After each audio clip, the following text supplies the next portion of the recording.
A lot of this isn't going to make sense to you, and I'm sorry about that. I'm just going to start at the beginning, with the house.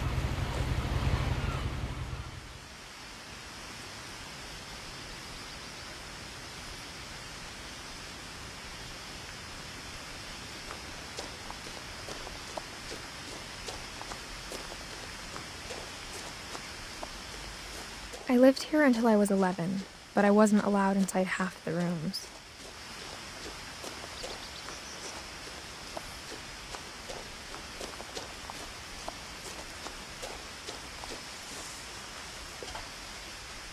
Inside the mailbox were bills from 7 years ago, marked urgent, open immediately.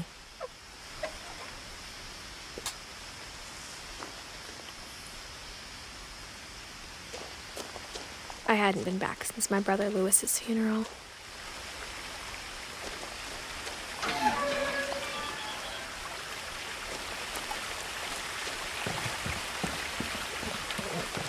In her will, my mother left me a key, but didn't tell me what it unlocked.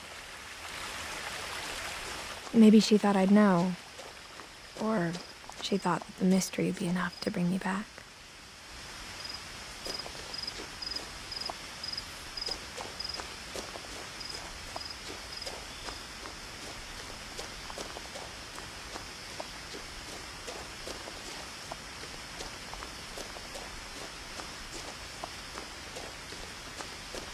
No one had driven this way in a long time, but I saw a few hoof prints.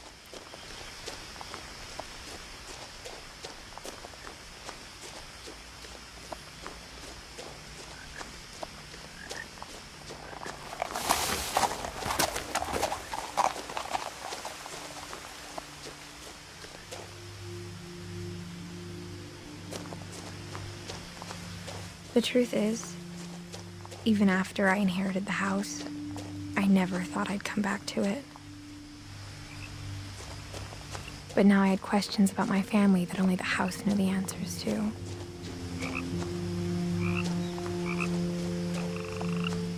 The house was exactly like I remembered it, the way I'd been dreaming about it.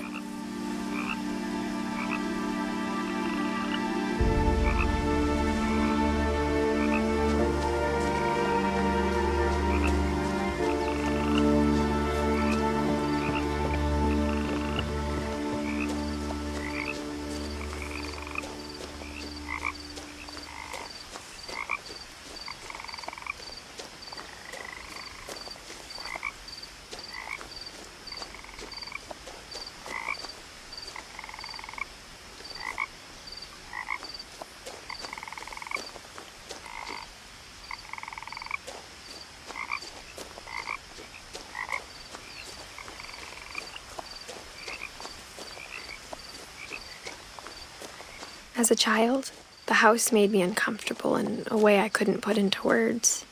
Now, as a 17-year-old, I knew exactly what those words were. I was afraid of the house.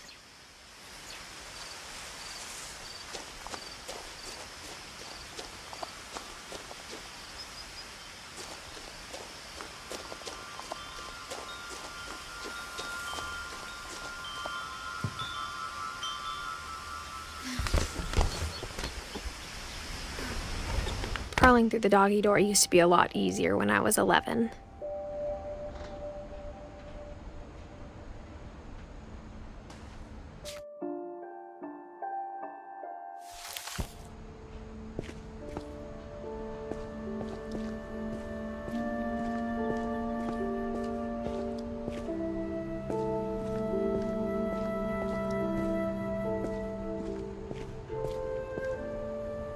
The power had been turned off the night we left.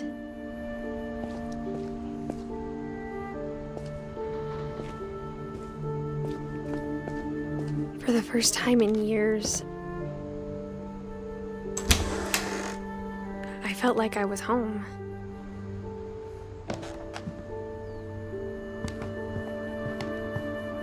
But instead of a family, there were just memories of one.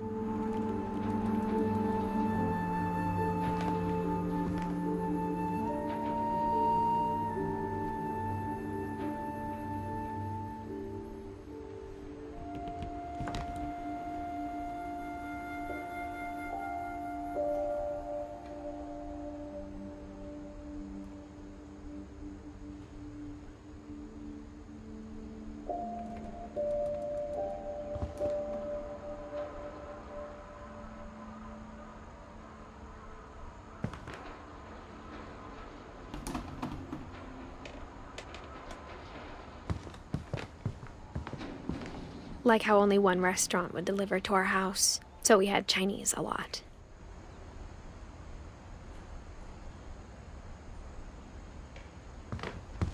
Or how after Louis started working at the cannery, we all got sick of eating salmon. Except our cat, Molly.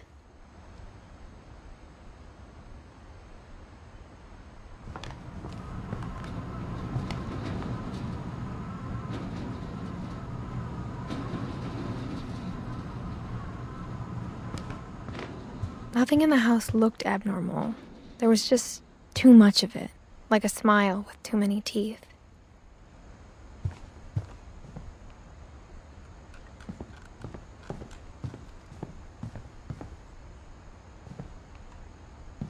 A lot of things got left behind in the whirlwind of that last night.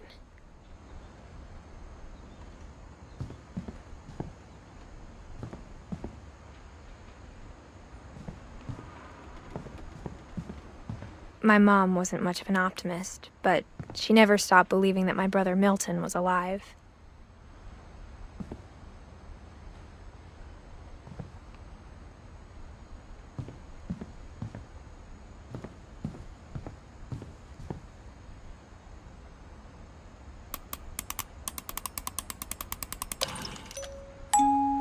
Great-Grandpa Sven built a music box for Barbara, along with the rest of the house.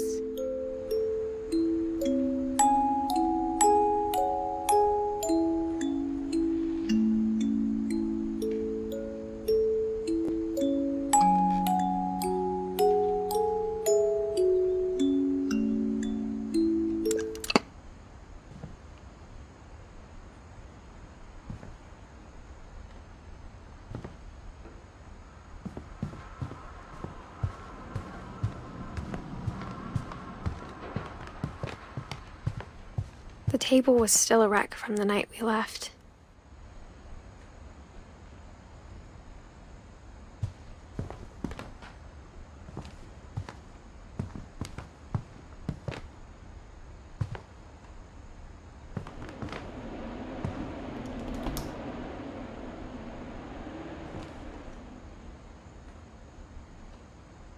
My mom was the only one of us who could imagine Great-Grandma Edie living in a nursing home.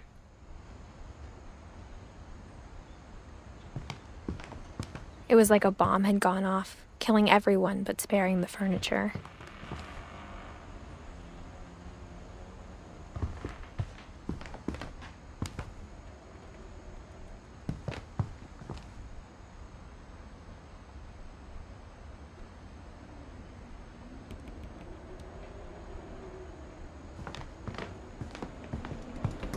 Even the fireplace had a story. Edie told me the bricks came from the original house, after it sank.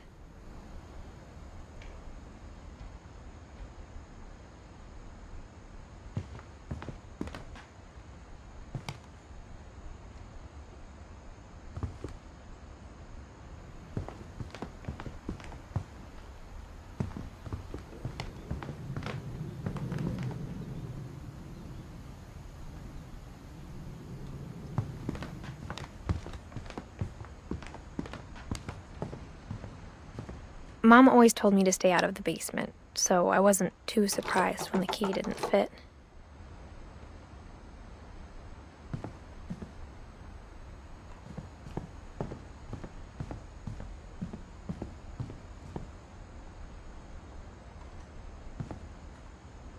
After Milton disappeared, Mom sealed up all the bedrooms.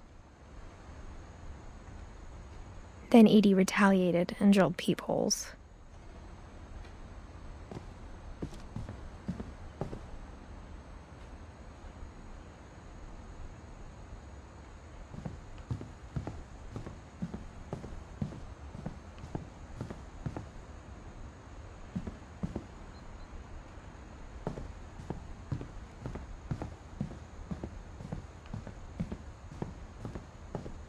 Whenever people ask me about my family, the first thing they always want to know about is Barbara.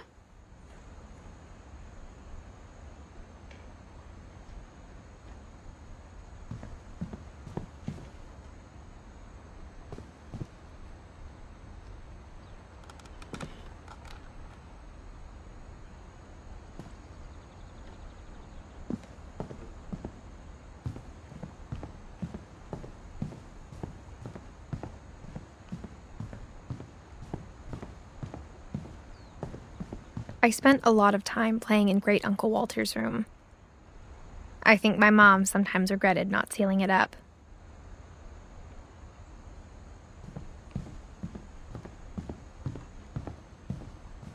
Lewis told me there were secret passages, but I never believed him.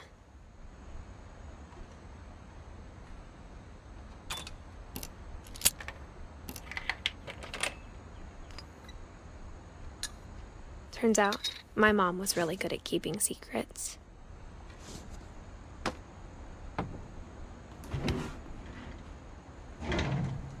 Now it was time to find out what my mom had been afraid of.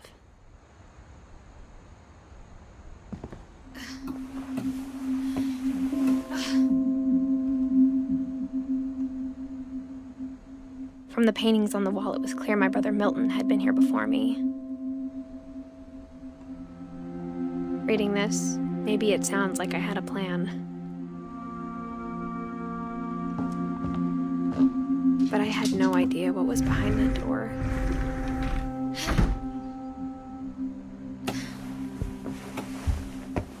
Just like I had no idea where all this was gonna lead.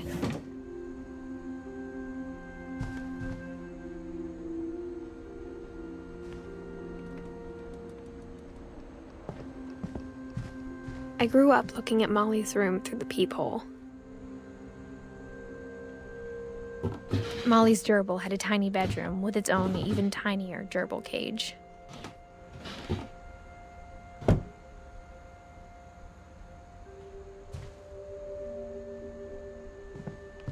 Being inside for the first time, I felt like I'd stepped behind a painting.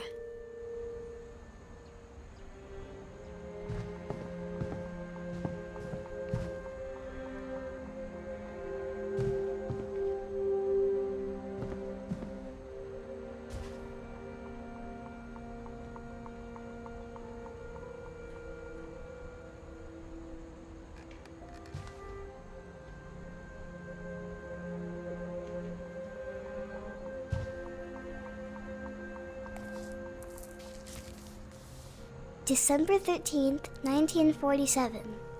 Dear Diary, I'll be gone soon, but I wanted to tell somebody about what's gonna happen.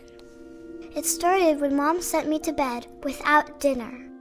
I woke up and I was starving, so I looked around for something to eat.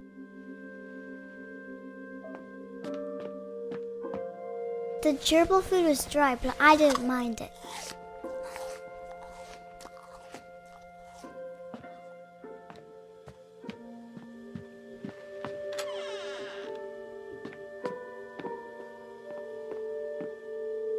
I ate a lot of things that night.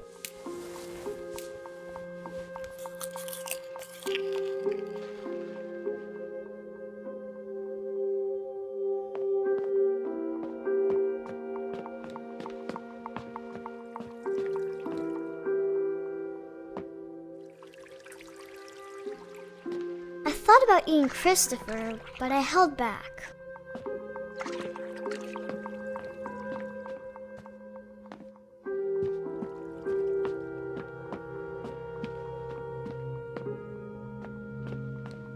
My Halloween candy was all gone. Mom, can I come out now? Sweetheart, it's late. Go to sleep.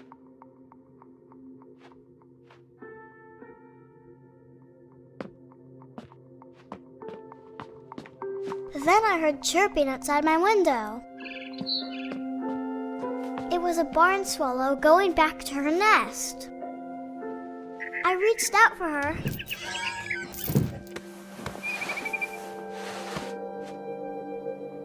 And suddenly,